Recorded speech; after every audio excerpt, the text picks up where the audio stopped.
Украинаның қарлы күштері өз аумағынан Ресейдің әскерін толық шығаруы мүмкін бе? Соғыстың соңғы күндердегі бет алысы осындай сұрақты туындатады. Украина әскері там тұмдапта болса, елді мекендерді азат етуге бет алған сияқты. Ол өзінің байырғы жерлерін түгелмен бастапқы шекара қалпына келтіруге күш салып жатыр. Әрине, соғыс деген қасірет, әрбір күн қан төгіспен өтеді. Украина әскері аузын айға білеген орыс армиясына төтеп беріп отырғанына 70 күн болды. Енді Украина кең көлемді қарсы шабуылға шығуға шақ тұр. Армысыздар ағайын, бұл анығын айтсақ бағдарламасы.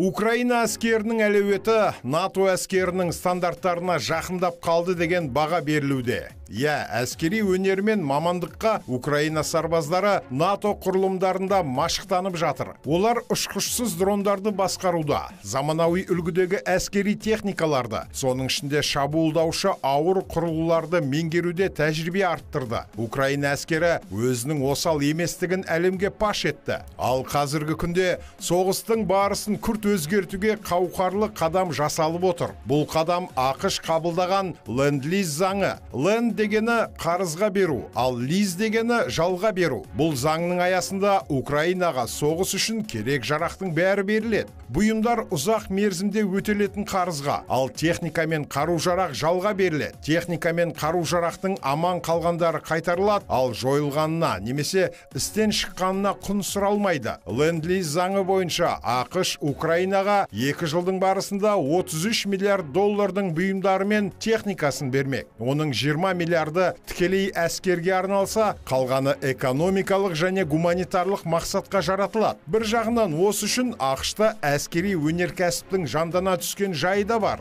Украинаға 50-100 шақырымдағы нысандарды снарядпен дәлдеп ататын шабуылдаушы ауыр техникалар, ұшқышсыз дрондар, әуе қорғаныс құралдары, әмбебап гаубицалар, бронетехникалар мен танктер, дөңгелекті көліктер, ұшақтар, жанармай, жылжымалы әскери қосындар, тіпті әскерге қажет тұрмыстық заттар мен азық-түлікке дейін керегінше жеткізіледі. Ал қарызды өтеу қазір сұралмайды. Оны жағдайы келгенде ондаған жылдар бойы шетінен өтеп отыруға болады. Ленд-лиз заңы бойынша тек ядролық қару берілмейді. Одан өзге 1000 сан керектің бәрі беріледі. ақштың қаруы мен техникасы сапасы жағынан оқ бойы озық екені рас. Сондықтан бұл көмек соғыстың бет алысын күрт өзгертейін деп тұр. Конгресс мақұлдаған ленд-лиз заңы бойынша ақш президенті Украина мен Шығыс Еуропа елдеріне әскери бұйымдар мен қару-жарақты қарызға немесе жалға беруге өкілеттік алды. ақштың мақсаты Ресейдің әскери әлеуетін төмендету, бұдан былай өзге елдердің мазасын алмайтындай етіп әлсірету. ақштың ленд-лиз заңы адамзат тарихында осымен екінші рет қабылданды. Бірінші заң 1941 жылы қабылданған болатын. Алғашында ақш өзінің одақтастарына қару-жарақ, азық-түлік және стратегиялық шикізат бере бастаған. Ал 1941 жылдың қарашасынан бастап мұндай көмек Кеңес одағына берілді. Шын мәнінде фашизмді жеңудегі шешуші рөлді осы ленд-лиз заңы атқарған еді. Бұл көмектің арқасында 1942 жылы Сталинград шайқасының тағдыры шешілді. Кеңес одағының әскері 1943 жылы шабуылға шығуға қол жеткізді. ақштың ондаған мың техникасы соғысқа жаратылды. Катюша атыс құралының басты қосалқы бөлшектері ақшта жасалды. Ұлы отан соғысы жылдарында Кеңес одағына 12,3 миллиард доллардың көмегі берілді. Мұны 2000 жылдың бағаммен есептегенде 107,1 миллиард доллар болады. Техника мен қару-жарақ кемемен жеткізіліп отырды. Әкелінген вагондар мұнда өндірілгеннен 10 есе көп болды. Паровоздар 2,5 есе, автомобильдер 1,5 есе, снарядтар КСРО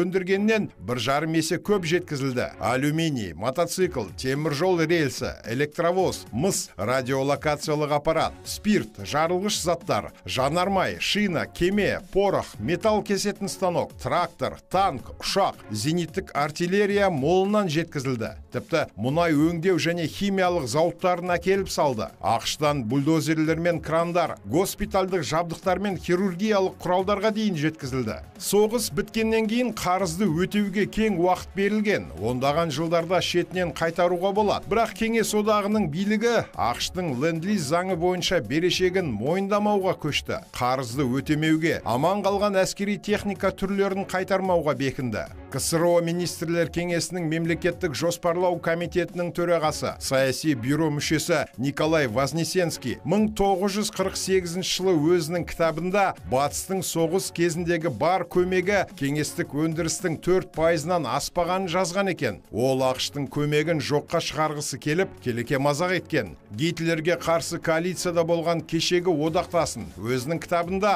халықтың қанын ішіп семіре құтырған монополист, демократияға қарсы лагердің көшбасшысы, дүниенің 4 тарабын империалистік экспансиялаудың басында тұрған капиталист деп жер жебіріне жетіпті. Ал 1948 жылы жарыққа шыққан Ұлы Отан соғысының қысқаша тарихы деген тарихи анықтамалық кітапта КСРО ақштан ленд-лиз заңы бойынша көмек алғаны, бірақ көмектің елеусіз ғана болғаны, соғыстың барысында ешқандай үлес қоспағаны жазылыпты. Осылайша КСРО көрер көзге ақштан арзымайтын, болмашы ғана көмек келген деген жалған уәжді алға тартып табандаумен болған. ақш кеңдік жасап, әскери қажеттілікке берілген бүкіл техника мен оқ дәрінің құнын кешті. Ал өзге азаматтық мазмұндағы техникалары мен жабдықтарының құнын талап етті. КСРО басшылығы онда өтегісі келмей, келіссөздер үзіліп қалған еді. Келіссөздер араға 27 жыл салып, 1972 жылы ғана қайта басталды. Ақыры Кеңес одағы $722 миллион өтеуге көнді. 33 миллиардтың